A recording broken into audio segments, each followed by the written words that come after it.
오늘 말씀은 하박국 3장 16절에서 19절까지입니다.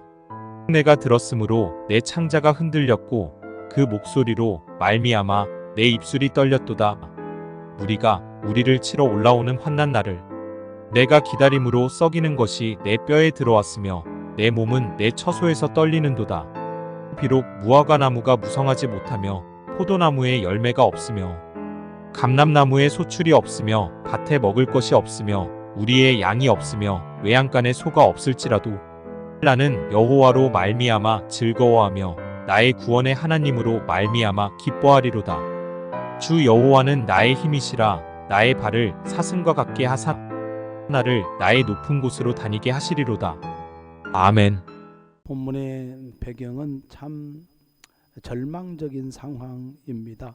하박국 선지자가 활동했었던 시기는 어느 시기냐면 요시야 왕 다음에 그 아들 여호야김이거든요. 그 언저리에서 활동했었던 선지자입니다. 요시야 왕이 종교 개혁을 꽤 잘 단행을 합니다.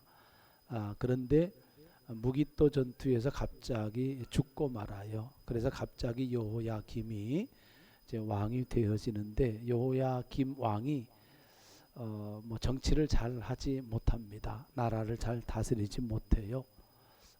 그래서 그 아버지를 조금은 닮지만 그러나 아버지에 훨씬 못 미치는 그러한 정치를 하게 되어지고 결국에는 그때의 강대국이 누구냐면 바벨론이거든요.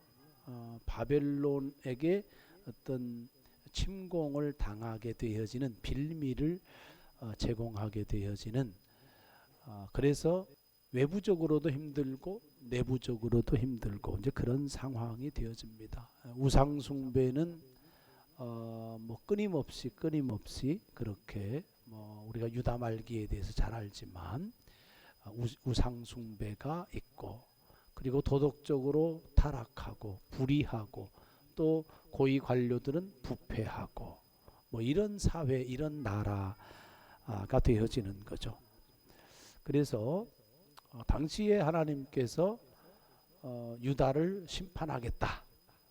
특별히 누구의 손을 빌어서 심판하겠다 이야기하냐면 바벨론을 들어서 심판할 것이라고 그렇게 이야기를 합니다. 하박국이 질문이 생긴 거예요. 하나님 어떻게 이방 민족을 들어서 하나님의 백성을 심판하려 하십니까?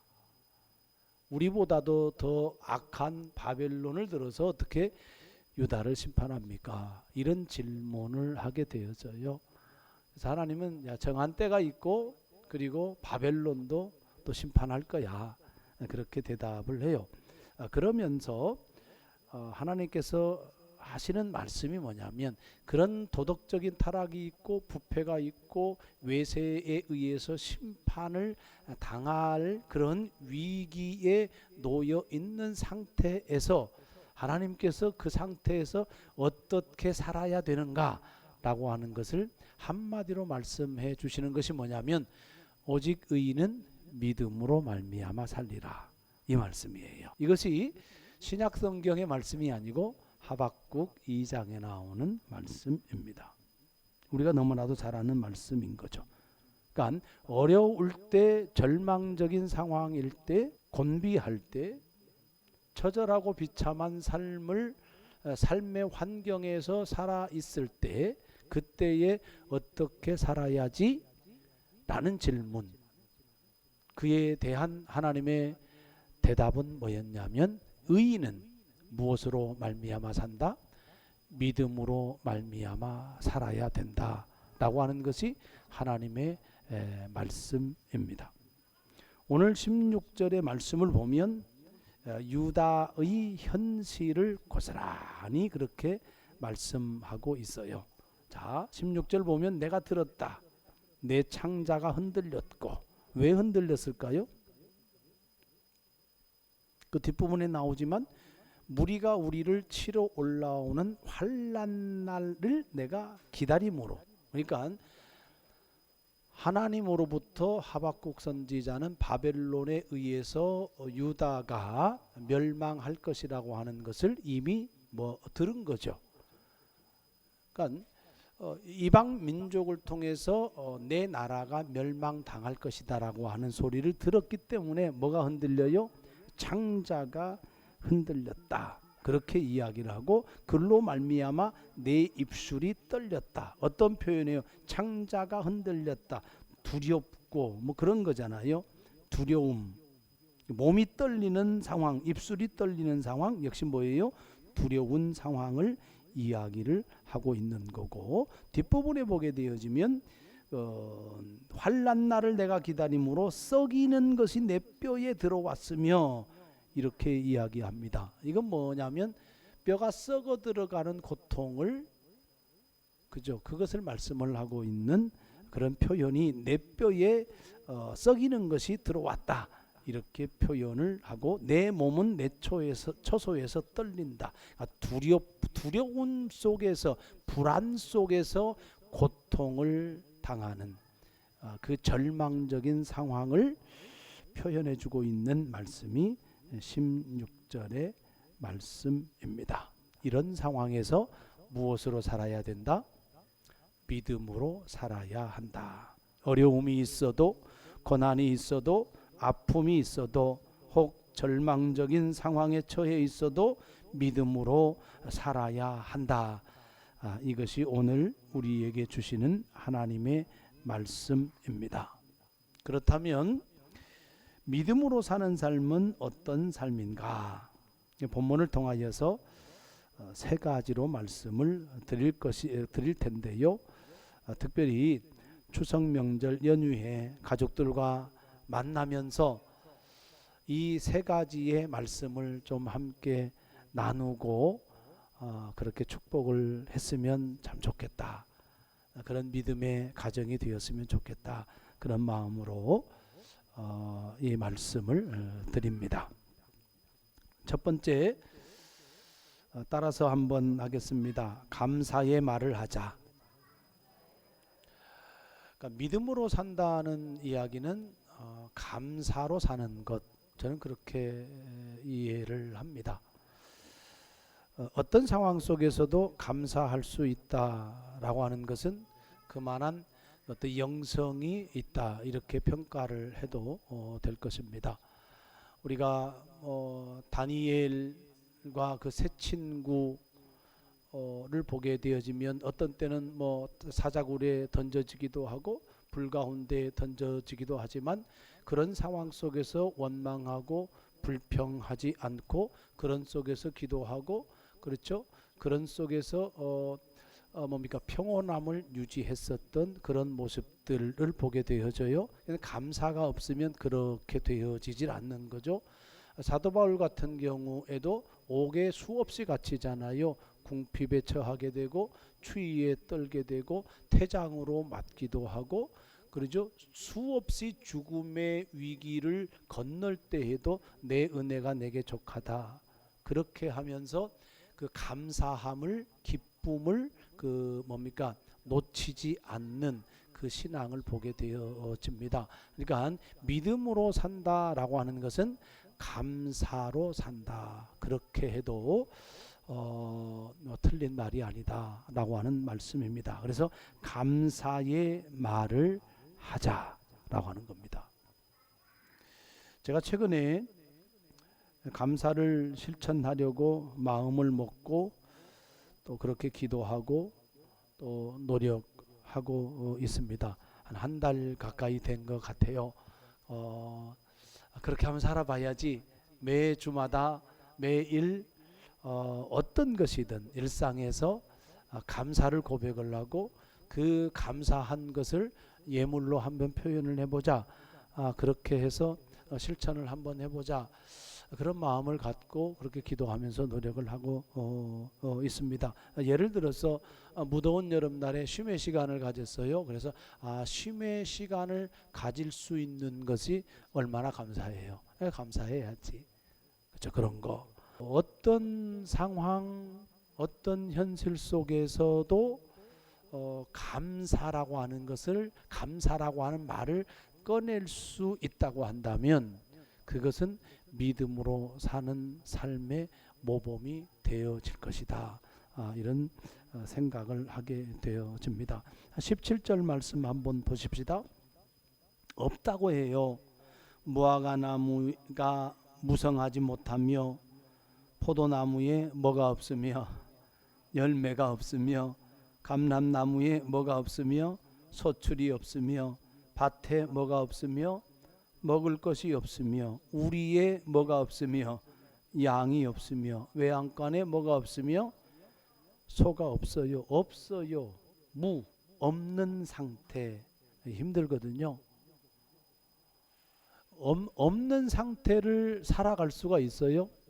자, 이것은 뭡니까? 유다 말기의 생존의 위기를 말씀을 하는 거잖아요. 생활의 위협, 생존의 위기. 어떻게 살아야 되지? 뭘 먹고 살아야 되지? 이런 걱정을 하는 거예요. 우리가 열왕기하 보게 되어지지만 무엇 가지고 두 여인이 다투는가요? 서로 아들을 잡아먹기로 하잖아요. 그래서 내 아들을 먼저 잡아먹었어요. 그런데 그 다음 차례는 네 아들 잡아먹어야 되잖아요. 그런데 내놔요, 안 내놔요? 안 내놔요. 그것 가지고 다퉈서 그러거든요. 비참한 이야기. 이거 있을 수 있는 이야기예요, 우리 삶 속에. 근데 역사적으로 그런 때가 있어요. 인육을 먹었었던 때가 성경에 나와요. 구약의 이야기, 이스라엘의 역사 이야기. 그것도 신앙의 사람들 속에서 나오는 이야기. 하나님 나라의 백성의 삶 속에 자기 자식을 잡아먹었었던 때가 있었다. 이거 끔찍한 일이잖아요. 그러면 뭘 생각해야 돼요? 사람을 먹을 만큼 뭐가 없는 거예요. 먹을 양식이 아무것도 없는 거예요. 고립된 거잖아요. 불안한 거잖아요. 외로운 거잖아요. 말 그대로 비참한 거고 절망의 상황이고 살아갈 수 있는 아무런 생활의 근거, 삶의 터전의 근거가 없는 거예요. 근데 미쳤죠. 그런데 감사하라고? 미친 거 아니야? 미치지 않고서야 어떻게 감사할 수 있겠어요. 그런 상황에서. 그렇지 않겠습니까?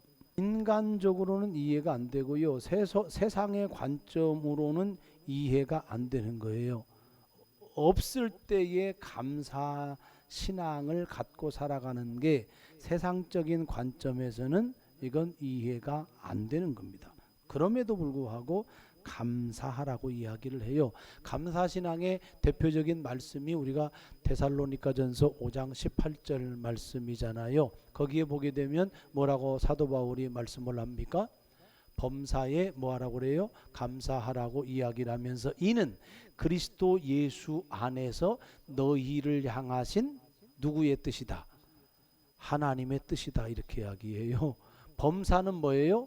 아무 때나 언제든지거든요. 그러니까 좋을 때나 좋지 않을 때나 기쁠 때나 슬플 때나 그 어느 때에든 우리의 일상의 모든 삶에서 감사하라는 거고요. 이는 예수 그리스도 안에 있다고 한다면 그것이 우리를 향한 뭐예요? 하나님의 뜻이다. 하나님의 뜻은 우리의 현실, 우리의 상황에 상관없이 감사하면서 살아가라. 그것이 하나님의 뜻이라는 이야기예요. 최고의 영성은 감사다. 삶의 현실 속에서, 여러분 삶의 자리 속에서 최고의 영성이 기도일까요? 성경 읽는 걸까요? 이거 다 영성이잖아요. 찬송하는 거 마찬가지죠. 다 영성이잖아요. 기도하고 또 성경 보고 기도를 막 어려울 때 막 와서 기도해요. 그것도 영성이잖아요. 어렵고 힘들 때 말씀 보고 하나님의 지혜를 얻으려고 또 말씀을 통해서 응답을 받으려고 노력을 해요. 이것도 영성이잖아요. 근데 중요해요. 근데 그것이 더 차원 높은 영성일까? 아니면 여러분의 직장에서, 여러분의 가정에서 하나님 감사합니다. 얘야 감사하잖아. 여보 감사하잖아. 엄마 감사해. 딸아 감사해. 이것이 더 차원 높은 영성일까? 전자예요, 후자예요? 후자잖아요. 생활 속에서 감사를 고백하는 것이 영성이에요. 그렇죠? 사도 바울의 영성은 그런 거예요. 어떻게 해야 되겠어요? 명절 이제 연휴 기간 시작됐잖아요. 감사의 말을 최우선으로 하자. 그러면 이런 거 가끔은 그런 얘기합니다. 너가 내 딸이어서 참 감사해. 그죠? 너가 내 아들이라서 참 감사해. 이런 말 가끔 자식들한테 합니까 안 합니까? 역으로 아버지가 제 아버지여서 감사해요. 이런 말 해야 되는 거거든요. 엄마한테 엄마가 나의 엄마여서 너무나 좋아, 너무나 감사해, 이 말을 해줘야 되거든요. 그러니까 존재에 대해서 감사하는 게요 가장 큰 거예요. 그 사람을 인정해주고 그 사람을 존중해주고 하는 것, 그것은 뭐예요? 그 존재에 대한 존재와 존재가 연결되는 거거든요. 이것처럼 더 깊은 관계가 없는 거예요. 가장 깊은 관계는 뭐냐면 존재와 존재가 연결이 되어지는 거예요. 감사하죠. 누가 자식이 나한테 용돈을 100만 원 줘요. 야, 너 돈 벌더니 야, 너 진짜 효도하는구나, 감사해. 이게 더 클까? 아니면 아빠가 내 아빠여서 나는 너무 좋아. 아빠가 있어서 내 삶에 의미가 있어. 엄마가 있어서 내 삶에 의미가 있어. 어떤 게 더 큰 선물이에요? 그 존재를 인정해 주는 거잖아요. 부부관계 속에서도 여보, 당신이 있어서 내가 있는 거야. 이것이 다 감사의 언어들입니다. 그래서 여러분, 명절에 어떻게 해요? 위로는 우리 부모들, 수평적으로는 형제 자매들, 우리 아래로는 우리의 자녀들 향하여서 뭘 인정해주는, 존재를 인정해주고 존재를 존중해주는, 그래서 감사해 라고 말을 해주는 것, 그것이 현실의 어려움, 이러한 것들을 다 뭐예요? 이길 수 있는 힘을 제공해 주는 거예요. 그래서 감사의 언어를 통해서 믿음으로, 그렇게 믿음으로 사는 우리 모두가 되기를 주의 이름으로 축복합니다. 두 번째 18절 보겠습니다. 나는 없어요. 없을지라도 나는 여호와로 말미암아 즐거워하며 나의 구원의 하나님으로 말미암아 뭐하리로다? 기뻐하리로다. 그렇게 말씀을 해요. 유다의 상황이 기뻐할 조건이 아니잖아요. 지금 세상적 기준으로 하면 기뻐할 이유가 단 하나도 없어요. 먹을 양식이 없어요. 예루살렘 성이 무너질 위기에 처해 있는 것이고, 성전이 무너질 위기에 처해져 있는 거고, 살던 집이 파괴되어지고 뿌리채 뽑혀지는, 또 포로로 끌려갈 수 있는 그러한 위기에 직면해 있는 거란 말입니다. 그럼에도 불구하고 그런 속에서 기뻐하고 있는 하박국 선지자의 노래를 보게 되어지는 겁니다. 여러분, 집에 먹을 양식이 떨어졌어요. 기뻐하겠어요? 그럴 수 없는 거잖아요. 그죠? 앞으로 살아갈 미래가 까마득해요. 미래가 보이지 않아요. 희망이 없어요. 이거 힘든 거거든요. 지금도 힘든데 미래가 없다고 한다면 얼마나 힘든 거예요. 미래가 불확실해서 보이지 않는 거예요. 희망이 보이지 않는 거예요. 우리의 삶 속에 어려움이 있고 힘듦이 있고 고단함이 있고 그랬을 때 그래도 기뻐해야 돼. 쉽게 할 수 있는 말은 아닌 것 같아요. 우리가 신앙이 좋고 믿음이 좋고 뭐 한다고 할지라도 자칫 잘못하면 상처를 받고 더 무거워지고 더 괴로워지고 아파해지고 그런 거거든요. 그래서 생각을 해보는 게, 하박국 선지자가 이 고백을 할 때에 어떤 마음이고 어떤 신앙을 갖고 하나님을 향해서 하나님과 어떤 관계에 있고, 또 국가와 나라와의 관계 속에서, 즉 자기 백성과의 관계 속에서 어떤 마음을 갖고 대하고 있는가, 그게 중요한 거예요.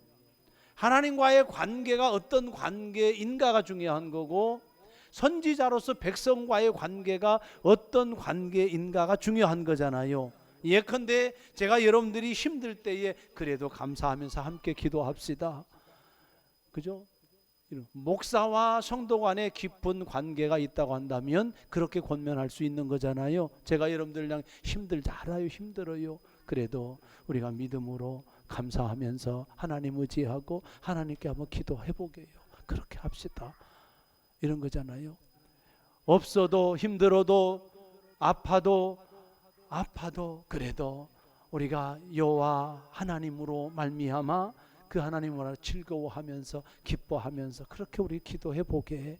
하박국 선지자의 마음이 그거 아니겠어요? 하나님과 연결되어져 있고 그리고 백성과 연결되어져 있는데, 하나님이 백성을 사랑하듯 하박국은 하나님을 사랑하고 있는 거고, 하박국은 누구를 사랑하고 있는 거예요? 자기 백성을 사랑하고 있는 거예요. 하나님을 사랑하고 백성을 사랑하고, 하나님은 백성을 사랑하고 나라를 사랑하고, 이 사랑의 관계 안에 있을 때에 이 하나님의 말씀이 적용이 되어지는 거라, 그런 말입니다.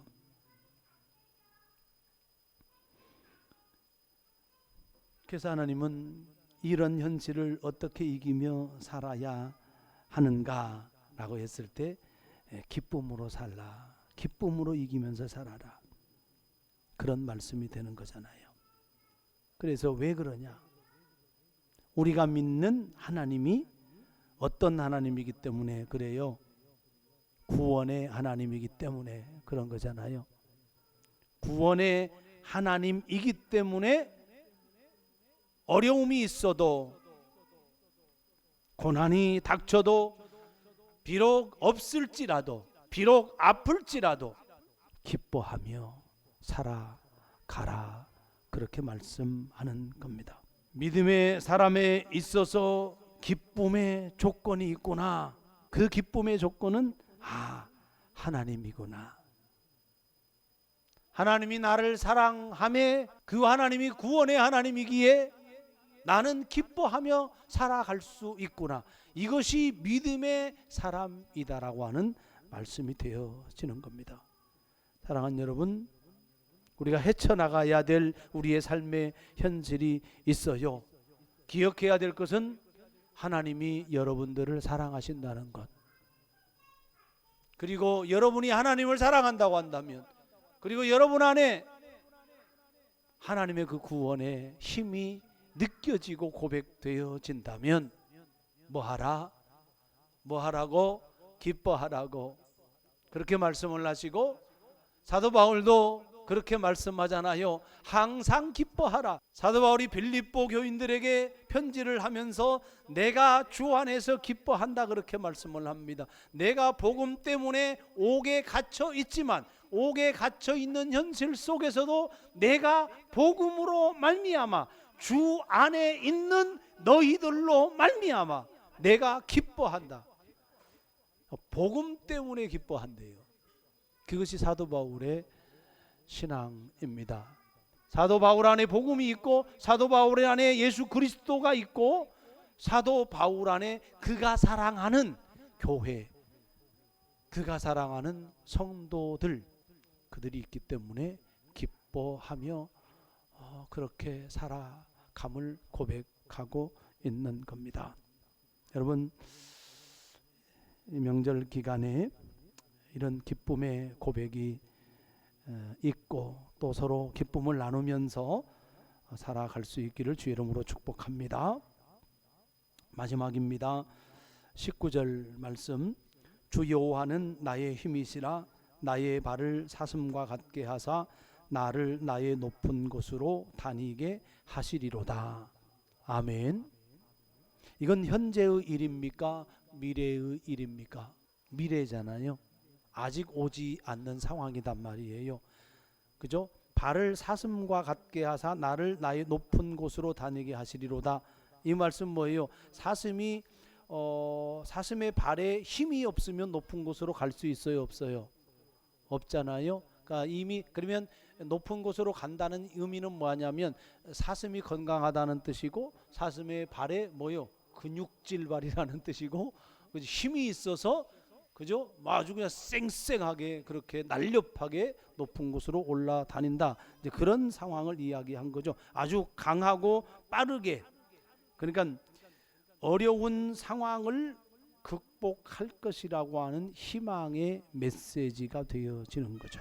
어려움이 있을 때 우리가 바라봐야 될 지점은 뭐냐면 결국은 이 말씀이거든요. 나의 발을 사슴과 같게 하사 나를 나의 높은 곳으로 다니게 하시리로다. 이 말씀 속에서는 누가, 하나님의 이름은 보이지 않지만 누가 있는 거예요? 하나님께서. 주어는 하나님께서죠. 주어는 하나님이에요. 하나님이 나의 발을 어떻게 해요? 강하게 하사, 이렇게 되는 거잖아요. 하나님께서 위기를 극복하게 하신다. 하나님께서 회복하게 하신다. 하나님께서 치료하신다. 그 뜻인 거잖아요. 이 하박국은 이 현실을 자기 스스로 해결하려고 할 건가요? 아니면 이 하나님에게 맡길 건가요? 당연히 하나님께 맡긴다는 의미인 거잖아요. 그러니까 우리의 삶을, 우리의 미래를 누구에게 맡긴다? 하나님께 맡긴다. 이것이 믿음이라는 거예요. 여러분, 명절에 가족들에게 이렇게 축복을 해줬으면 좋겠다 하는 생각이 들어요. 너의 인생은, 너의 미래는 하나님께 있는 거야. 그 하나님께 맡기고 싶어. 나는 너의 인생을 하나님께 맡겨. 아들아, 너가 노력해야 돼. 너가 힘써야 돼. 하지만 너의 미래는 누구에게 있어? 하나님께 있어. 그거 축복이거든요. 딸아, 너가 애를 쓰잖아. 잘하는 거야. 너가 그렇게 땀 흘리며 고생하는 거 알아. 그래서 마음이 짠하기도 해. 그렇게 해야 돼. 하지만 너의 미래는 하나님께 달려 있어. 그러니 하나님께 맡겨. 이것이 신앙인 거고, 이것이 삶을 살아내는 지혜가 되어지는 거예요. 우리 아이들의 인생, 저의 인생, 노년을 살아가는 우리 어르신들의 인생, 그거 우리가 최선을 다해서 가꾸고 돌보고 지키고 보호하고 일구고 성공을 향해서 가야 돼요.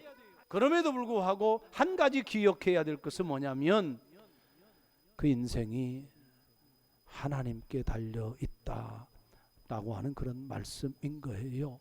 이 말씀의 배경으로 이야기를 하면은 나라가 위험해지고 살아가기 힘든 때가 되어지고, 그래서 결국에는 포로가 되어지고 나라가 멸망되어지고 그런 상황이 되어져요. 모든 것이 상실되어지는 그런 상황이 되어지지만, 그러나 그런 속에서 미래는 누구에게 있는 거예요? 하나님께 있다라고 하는 이야기예요. 그러므로 하나님께 맡겨라. 그것이 믿음으로 사는 거다 하는 겁니다. 말씀을 맺습니다. 명절에 믿음으로 우리가 어떻게 살아갈 것인가? 감사의 언어를 통하여서 서로 축복하자. 하나님 안에서, 예수 그리스도 안에서 기쁨으로 그렇게 서로 축복하고, 마지막으로 하나님께 맡기자. 하나님께 너의 인생, 우리의 인생, 우리의 가정 하나님께 맡기자. 그러한 말들을 통하여서 서로 축복하고, 그래서 화목을 이루고, 그래서 하나님께서 주인이 되는 복된 우리 모두의 가정이 되어지기를 주의 이름으로 축복합니다.